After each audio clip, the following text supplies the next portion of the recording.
Okay, episode 8 in the series now.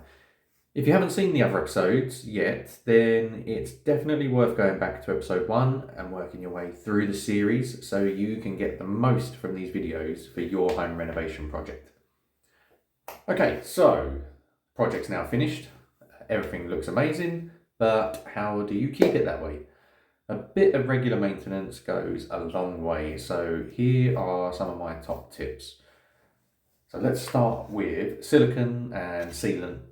So those seals around your bath, shower, sinks, they're your first defense against water damage.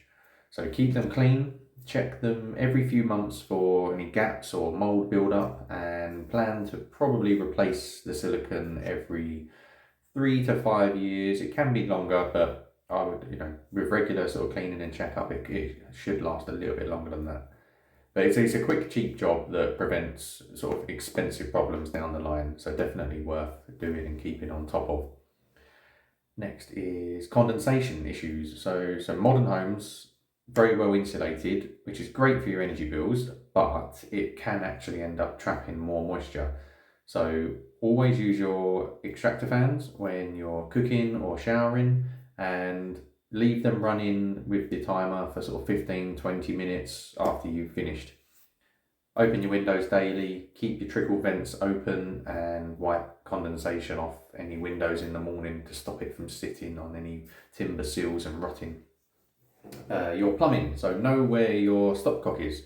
It's usually located under the kitchen sink or under your stairs. Test it once a year because they are quite prone to seizing up. In the winter, insulate any exposed pipes in the loft or garage.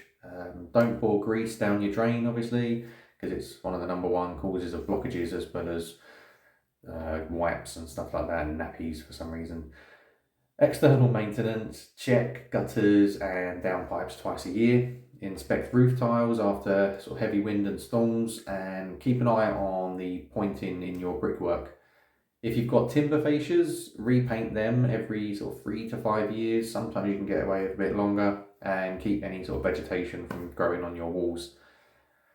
Decoration next. New plaster needs ideally several weeks to dry before you paint it, but drying time can vary significantly with sort of heat, airflow and sort of dehumidifiers and stuff like that. We always start with a mist coat, so that's the watered down emulsion first layer.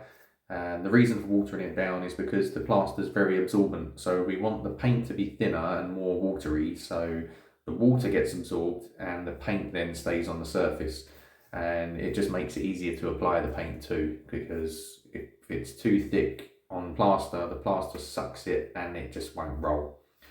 So then on to the full coat after that, once it's actually dry. Make sure you keep a note of your paint colours and the sort of codes or anything for getting touch-ups, or if you're redecorating in the future. And finally, certificates. So keeping everything safe, you need your building control completion certificate, electrical certificate, gas safe certificates, fencer certificates for your new windows, and any manufacturer warranties that you've got for like appliances and bits. You'll need all of them or most of them if you ever come to sell your home. So right, in the next episode we are talking money. So renovation costs, what things actually cost, and how you can keep your budget under control. And I think this might probably be one of the most popular videos in the series, so make sure you watch that one. I'll see you there.